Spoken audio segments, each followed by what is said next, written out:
one non-essential and non-urgent swimming club. Dad, if I pass today, I want to eat this cake.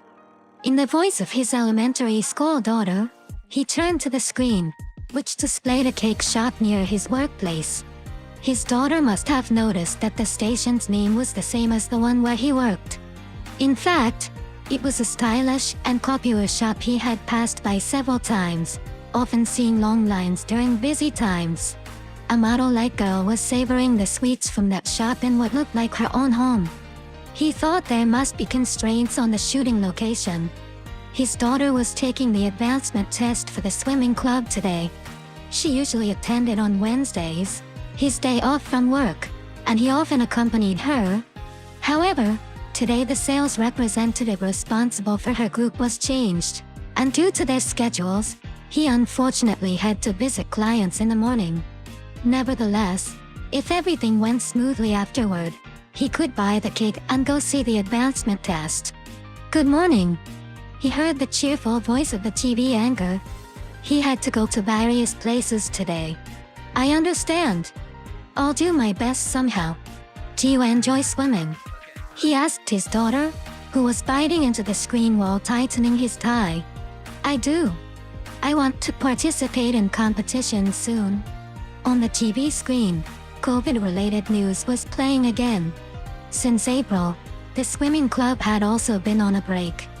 It was an unavoidable situation, but not being able to lead a normal life was tough. They had worried when the second state of emergency was declared, but somehow they had been able to continue without any breaks. While pondering the term non-essential and non-urgent outings used on TV, he reminded himself that despite that, this program was featuring young elementary school students giving their all in sports or showcasing sweets like these. So they were probably encouraging everyone to follow strict infection prevention measures and make each day fulfilling. "Do your best on the test. I hope I can come to watch, but I'm not sure," he said to his daughter as he left the front door. "Got it. Don't forget the cake." "Dad, about fortune telling, they say not doing something is good. The lucky point is bus." Hearing his daughter's cheerful voice from behind, he checked the car keys and closed the front door. Maybe not revealing the ranking wasn't such a good idea. However, unfortunately, he wouldn't be taking the bus. 2 non-essential and non-urgent grave visiting. She felt a sense of darkness while watching the news related to the new coronavirus. The television was conveying the government's message: let's refrain from non-essential and non-urgent outings during the day. People like me, the elderly, have neither essential nor urgent matters, she muttered aloud. It had been several years since she had been living alone. Normally, her children would drop by when they had time, and her grandchildren would come to visit. However, this year, they hadn't met during Bon and New Year's. She understood that her children were being considerate, not wanting to expose her, an elderly person, to any risks. Still, every time she heard the words non-essential and non-urgent outings on TV, she couldn't help but think, meeting me is considered non-essential and non-urgent outings. She felt like she was an unnecessary presence. Her daily life consisted of what seemed like unnecessary things. So, she had nothing to do anymore. She used to have many friends and hobbies. Whenever there was a class nearby, she would eagerly join, making friends there. She used to go on trips frequently, and when the second state of emergency was lifted, and the Go To campaign began, she even traveled alone to avoid making her friends feel uncomfortable. However, since the second state of emergency, everything had started to feel unnecessary, and she had no choice but to stay at home. Even her daily walks felt unnecessary, and she had to find an excuse of necessary shopping to go outside. She enjoyed looking at clothes, sewing, and making masks and pouches from Demon Slayer, a series her grandchildren loved, but she always had to be cautious not to be seen as making non-essential and non-urgent outings to craft stores. Unintentionally, she had begun to feel that her life was unnecessary. However, today, she felt a bit different. She had been up early, watching this program. which was featuring ordinary elementary school children working hard in sports. As she watched the child, much like her grandson, dedicated to sports, she thought, "This isn't unnecessary for this child." She read an astrological prediction that said, "Challenge something you don't usually do. Unexpected helpers may appear." Lucky point is thus she wasn't a believer in astrology, but there was a time when she had dominated the top 4 rankings, which consisted of her daughter, her daughter's husband, herself, and her husband's zodiac signs, on her daughter's wedding day. Since then, it had never happened again.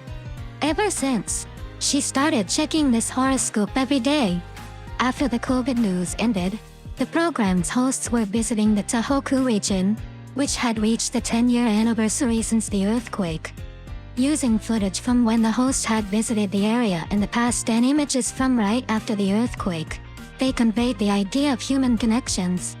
This is how time passes, she thought. And when she saw the hosts offering prayers to those who had passed away, she suddenly decided, "Let's visit Dad's grave." She hesitated, thinking that this might also be considered unnecessary. But the words "challenge something you don't usually do" encouraged her. "Good morning," she whispered in her heart to her father beyond the Buddhist altar. "All right, let's go. Today, I'll go visit you." She began preparing to go outside after a long time. Come to think of it, yesterday, they were showcasing an art exhibition on this program. Maybe I'll also visit some art galleries. She felt happy for the first time in a long while. 3 Non-Essential and Non-Urgent Tournament. Today was the day she had been eagerly anticipating. This year, all kinds of competitions had been cancelled.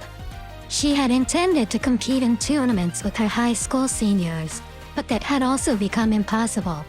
As autumn arrived, a few tournaments started to take place, and gradually, activities became possible again. While engaged in sports, she couldn't help but hear insensitive comments like, "Why engage in sports at a time like this?" But she thought differently.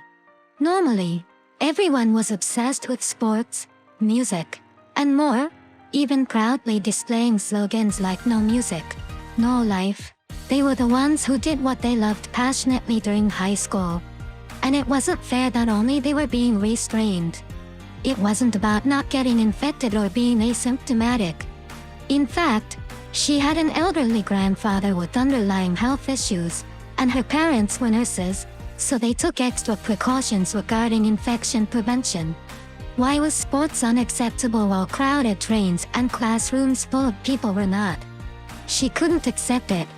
Perhaps studying was necessary, and sports were unnecessary.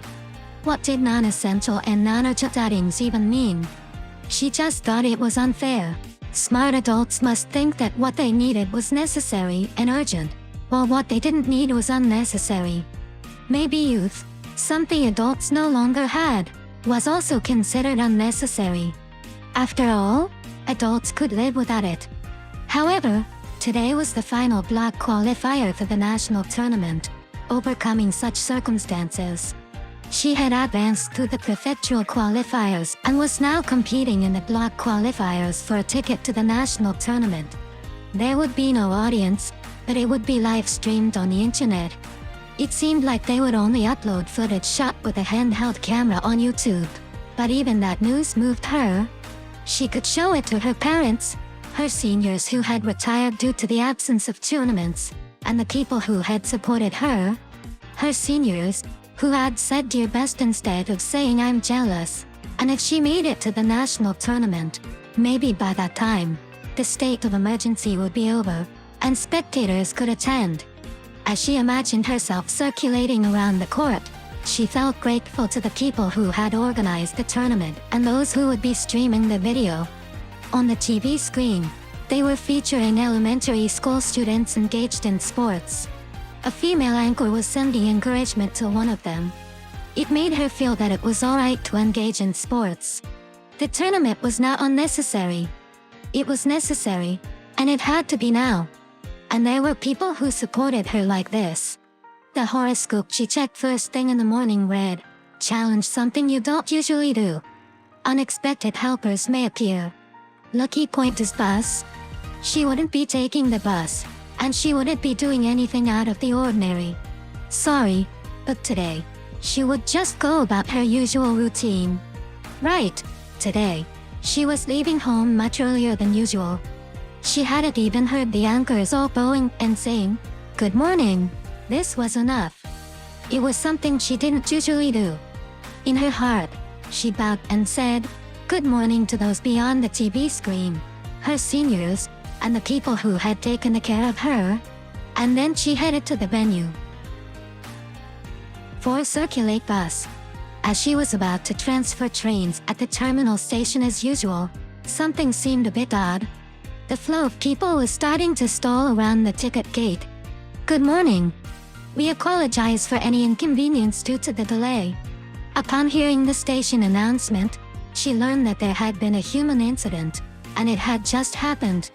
There was no information on the television or her smartphone, which was quite expected. This was troublesome. Although there was still plenty of time until the competition, she had left early to prepare adequately. She wanted to arrive at the venue as soon as possible. That's right, the bus, she thought. The horoscope's lucky point crossed her mind. Anyway, she should quickly head to the bus stop. However, she could tell that people were gradually moving toward the bus stop. Would she be able to get on? A slight anxiety circulated her mind. Her anxiety was confirmed. Although it had happened right after the train stopped, a queue had already formed. It was still the beginning of the line, but she probably would have to wait for 2 or 3 buses. She thought about taking a taxi, but she didn't have enough cash, and there was also quite a line there. It was questionable which option would be faster. In that case, taking the bus was probably better. Since she had left much earlier, there was no risk of being late for the competition. If she was going to stand in line, she needed to do it quickly. What should she do? While hesitating, an elderly woman approached her. "What's wrong, dear?" For a moment, she wasn't sure if she was the one being called, but there was no one else around, so she assumed it was her. "I'm on my way to a competition, but the train stopped. I thought about taking the bus, but there's a queue," she replied honestly. The lady said gently, "Well then, stand in line here for me. You can catch the next bus here." "Is it okay?" she asked, surprised. "It's fine. Don't worry about it. My errand can wait until another day." "See? It doesn't matter, right? You don't mind, do you?" The lady confirmed with the people in front and behind her. A young salaryman who had been queuing behind her said, "No, it's okay. You can go ahead. You have your reasons." "Thank you, but that won't work. You're young, after all. Everyone has their own reasons." From the perspective of someone at the back, why should the girl get ahead? That's how the world works. So, I'll stand in for her, like a grandmother. "Please?" The lady smiled and clasped her hands together. The young salaryman, feeling sorry for moving out of line, replied, "All right, then I'll stand in for you. Think of me as your younger brother." "Thank you, but it's fine. You have your job. I have something that can wait anytime." I thought, even though it's unnecessary, elderly people are out and about, but let's be lenient about that. God says, stay at home. Besides, I don't want to get on a packed bus like that." The lady laughed as she watched people board the bus that had just arrived. "Excuse me?" The young salaryman inexplicably apologized, and the surrounding people were enveloped in gentle laughter. "Thank you very much. This really helps." The high school girl bowed repeatedly. "Do your best in the competition. Grandma will be cheering for you. Look, the bus has arrived." The lady left the line. The high school girl bowed repeatedly and boarded the bus. 5 Circulate non-essential and non-urgent. After parting ways with the high school girl, she entered a nearby cafe and had tea. She was aware of the disapproving glances of strangers for consuming food and beverages during the daytime, but she had decided for herself that breakfast and lunch were not essential. She wondered if visiting the grave and the art museum were things God wanted her to avoid after all. However, she had no regrets about appearing on television earlier. Giving up her place in line to the high school girl earlier was also an unusual thing for her. It gave her a refreshing feeling, as she rarely had the opportunity to talk to people face to face. Usually, she only spoke to her children and grandchildren through phone calls or video chats, except for everyday grocery shopping. Even then, no matter how much she frequented a store, her face wasn't recognized or remembered. In fact, she had grown tired of modern cities like this. Feeling uplifted from acting in accordance with her horoscope, she decided to spend some time here and have tea, which was something she wouldn't usually do. "Good morning. I'll try to believe what you all say," she muttered to herself as she watched the same TV program playing in the cafe. The program had already ended, and the same horoscope was being broadcast again. Then, she heard a voice saying, "Have a great day today." Once again, she felt encouraged. "Today, I definitely have to go visit the grave." Perhaps as a precaution against the spread of the virus, all the magazines were empty, so I continued reading the paperback book I had planned to read on the bus. She wanted to do something unusual today. Visiting the grave wasn't unnecessary. It had to be done today. That's what she decided. She had almost finished her paperback novel and had a slightly early lunch, but it seemed that the trains were still not running. The line for the bus was only getting longer. She wondered why everyone was going to work or school despite the trains being stopped in the midst of the pandemic. Maybe it wasn't non-essential and non-urgent for them, but it felt unfair for her to be deemed non-essential and non-urgent. Today's television and the high school girl's smile from earlier gave her courage. She wondered how the high school girl she met earlier was doing. "I hope she's doing well. Alright, visiting my husband's grave isn't non-essential and non-urgent either. I must go today. That's what I decided." She settled her bill and left the cafe. However, when she saw the long line extending in front of the station, she felt exasperated. She watched the line from the entrance of the coin parking lot next to the store, and her determination from earlier seemed to waver. Then, a man who appeared to be a businessman parked his car and approached her. She must have looked quite downcast. "What's wrong?" she replied honestly. "I was planning to visit the grave, but you see that line? Right. I was thinking of trying again later. Is the train not running?" the man asked, his gaze fixed on the long line for the bus. "Yes, since this morning." "Well, it doesn't have to be today, but I decided earlier that I must go today. It's not non-essential and non-urgent, and I have to challenge myself to do something different," she explained to the man with her self-made logic. For a moment, he thought that he had heard those words somewhere before. To be honest, he didn't quite understand the meaning of her explanation. Nevertheless, he sensed her determination and spoke up. "In that case, would you like me to take you to the cemetery?" "Huh? No, it's fine. You don't have to. It's alright. I've finished work, and I was actually thinking of buying souvenirs around here. I'm off today. I'll drive you there, and there's no parking fee right now." He smiled. She sensed her hesitance and reluctance. "Oh? Maybe you're concerned about the coronavirus since it's a car. If that's the case, I won't insist." The man suddenly realized. "It's not like that. It's fine. I won't be defeated by the coronavirus. Both of us are wearing masks, after all. We won't be facing each other, and we don't even have to talk. Alright, I'll accept your offer," she said and got into the car. Setting the cemetery on the navigation system, they headed there together. She also refrained from talking too much inside the car. They had not visited her late husband's grave in over a year. That was something he clearly understood. The man had no business at the cemetery, so he accompanied her during her visit. She made sure to speak her thoughts clearly, so her husband could hear. I'm sorry. I couldn't come for so long. After saying that, she reported everything that had happened today and introduced him. The coronavirus isn't so bad, you know. It allows us to make friends with kind people like this, she said. Then, for a while, in her heart, she continued to communicate everything that had happened over the past year and everything she wanted to report to her husband. Her husband was undoubtedly there with her, and it was completely different from simply talking to him at the home altar.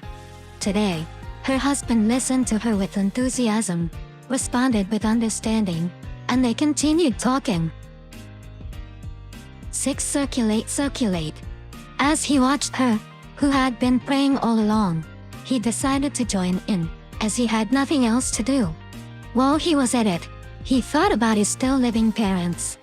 It wouldn't be a bad idea to visit them, would it? He thought he'd consider it after the state of emergency was lifted. Doing something unusual every now and then wasn't a bad idea. Certainly, taking the bus had been the right choice, just as his daughter had told him that morning based on her horoscope. Once their visit to the grave was complete, they naturally had to return to the station. Since it wasn't too far out of his way, he asked her which station near her home she wanted to be dropped off at. She mentioned wanting to visit the art museum. There wasn't much time left before closing, but she still wanted to go. Since it wasn't much of a detour, he decided to drop her off at the museum. She attempted to give him money as thanks, but he vehemently refused. Eventually, she insisted on giving him the money, so he drove to a nearby wagashi shop and used that money to buy sweet rice cakes. He told her to give these to her husband and said his goodbyes. Of course, he brought one back for himself and ate it alone in the car. He still had to buy a cake for his daughter. He eventually parked the car at the first nearby station. The day was slowly coming to an end.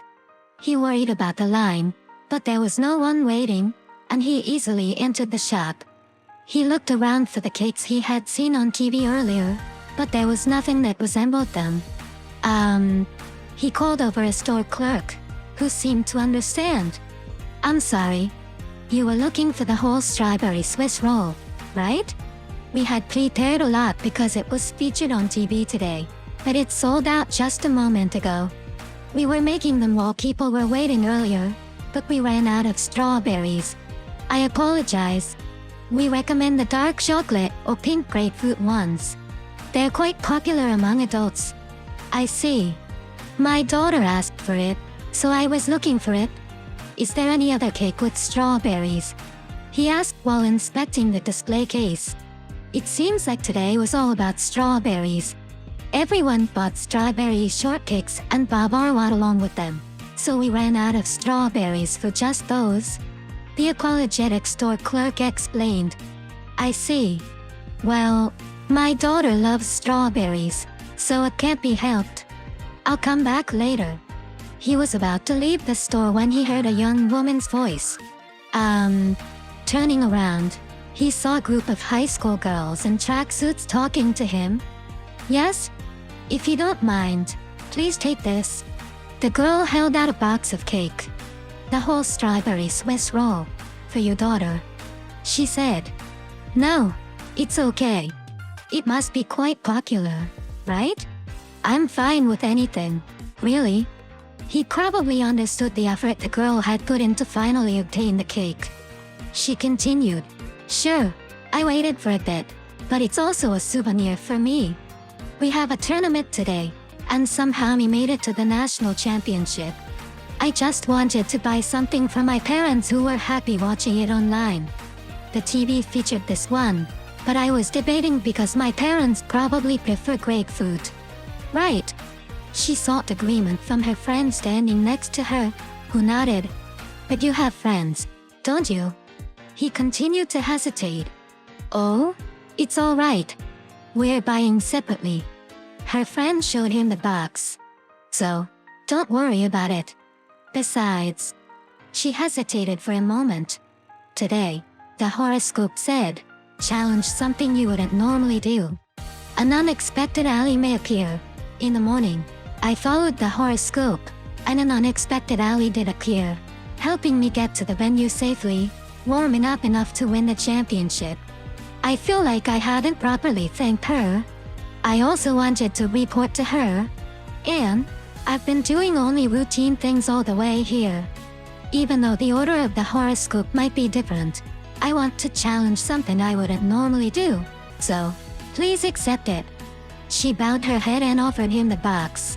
In his mind, the image of deeply bowing with a polite good morning overlapped with her. The horoscope is the same. They must have watched the same TV. And I should also bow like this. I'm sorry. In that case, I'll accept it gratefully on behalf of your ally. I'm sure your gratitude has already reached her. He smiled. I'll have to buy a replacement cake for them. Is it the same price? Is that okay? He checked, and together they chose a souvenir cake. It probably wouldn't make it in time for the promotion test. How did it go? He wondered. But seeing this girl's happy smile as she headed to the national championship made him think that everything would be alright. I'm home. Upon arriving home, he greeted his family loudly. Yes, souvenirs. He handed over the souvenirs he was holding. Then, the three of them talked about their day, sharing their stories with each other. As the listeners smiled, it felt like they were all surrounded by happiness. Even when it seems like you're alone, you're never truly alone. This is how happiness circulates. The news begins with good morning, and from there, people receive something, and their actions continue to circulate to someone else somewhere. It may not be newsworthy happiness, but I'm sure your goodwill continues to circulate, even now.